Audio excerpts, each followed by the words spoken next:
Ashok Mrityunjaya AP ವಕ್ತಾರರು ದೂರವಾಣಿ ಸಂಪರ್ಕದಲ್ಲಿ ಜಾಯಿನ್ ಆಗ್ತಾ ಇದ್ದಾರೆ. ಫೈನಲಿ ದೋಷ ಮುಕ್ತರಾಗಿದ್ದಾರೆ. ಕೋರ್ಟ್ ಆದೇಶವನ್ನ ಹೊರಡಿಸಿದೆ. ಯಾವುದೇ ಸಾಕ್ಷಿಗಳಿಲ್ಲ ಅಂತ ಹೇಳ್ಬಿಟ್ಟು ಬಿಜೆಪಿ ಮಾಡಿದಂತಹ ಆರೋಪ ಫೈನಲ್ ಆಗಿ ಕಣ್ಣಲ್ಲಿ ಆನಂದ ಬಾಷ್ಪ ಅಂತಾನೆ ಹೇಳ್ಬೋದು. ಕಣ್ಣೀರಾಗ್ತಾ ಇದ್ದಾರೆ ಕೋರ್ಟಿನ ತೀರ್ಪಿನ ಬಳಿಕ ಅರವಿಂದ್ ಕೇಜ್ರಿವಾಲ್ ಅವರು.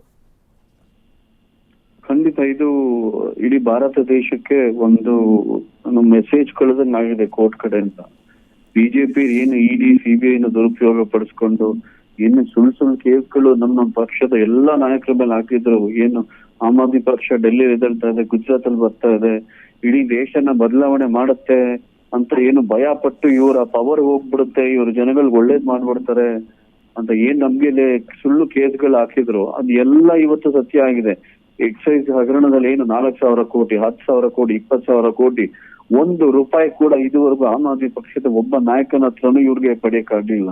ಏನಕ್ಕಂದ್ರೆ ಆಮ್ ಆದ್ಮಿ ಪಕ್ಷದ ಪ್ರತಿಯೊಬ್ಬ ಕಾರ್ಯಕರ್ತರು ಕೂಡ, ಪ್ರತಿಯೊಬ್ಬ ನಾಯಕರು ಕೂಡ ಇವತ್ತು ಭ್ರಷ್ಟಾಚಾರನ ಮುಗಿಸ್ಬೇಕು ಅಂತ ರಾಜಕೀಯಕ್ಕೆ ಬಂದವರೇ ವಿನಃ ಇವು ಬಿಜೆಪಿ ಕಾಂಗ್ರೆಸ್ ತರ ದುಡ್ಡು ಮಾಡ್ಲಿಕ್ಕೆ ಬಂದಿಲ್ಲ.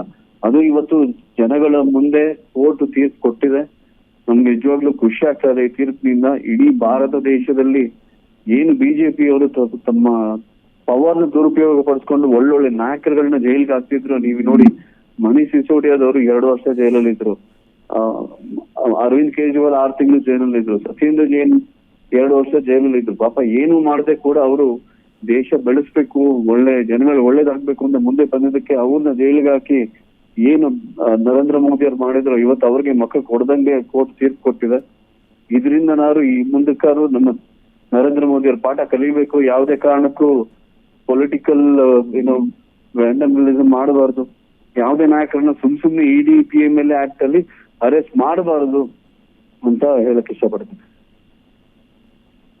ಸರ್, ಥ್ಯಾಂಕ್ ಯು ತಮ್ಮೆಲ್ಲ ಮಾಹಿತಿಗಾಗಿ. ನಿಜಕ್ಕೂ 100 ಕೋಟಿ ಲಂಚದ ಆರೋಪ ಒಂದಷ್ಟು ಕಂಪನಿಗಳಿಗೆ ಲಾಭವಾಗುತ್ತೆ ಅನ್ನುವಂತಹ ನೀತಿನ ತಂದಿದ್ರು ಅಂತ ಹೇಳ್ಬಿಟ್ಟು ಎಲ್ಲವೂ ಕೂಡ ಸುಳ್ಳು ಅಂತ ಪ್ರೂವ್ ಆಗಿದೆ.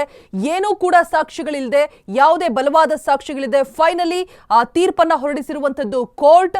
ದೋಷ ಮುಕ್ತರಾಗಿದ್ದಾರೆ ಅರವಿಂದ್ ಕೇಜ್ರಿವಾಲ್. ಜನಸೇವೆಗೆ ಮತ್ತೆ ನಾನು ಸಿದ್ಧ ಅನ್ನುವಂತಹ ಮಾತುಗಳನ್ನು ಹೇಳ್ತಾ ಕಣ್ಣೀರಾಕಿದ್ದಾರೆ.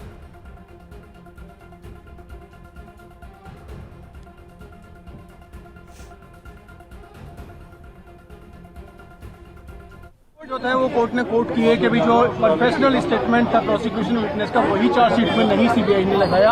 इन लेखनों पे क्या कोर्ट ने कहा है? I would not go to everything, but court ने एक रिमार्क किया है कि court during the proceedings in charge had asked for the confessional statement which was made in 3064. The investigating officer perhaps had stated that it is not with him. The court has noted that in the sealed cover it is very much there. It was a copy which was given to him, and that statement was never produced in the charge sheet. And in fact there were various statements which are taken even after the confessional statement, which the court had said that you can't do it once there is a full disclosure made in the confessional statement which is not produced in the charge sheet. How can you take other statements? Apart from that, the court has very emphatically stated. आज एक बार फिर गर्व हो रहा है देश के संविधान पर, बाबा साहब अम्बेडकर पर, जिन्होंने इतना शानदार संविधान दिया और सत्य की जीत हुई है।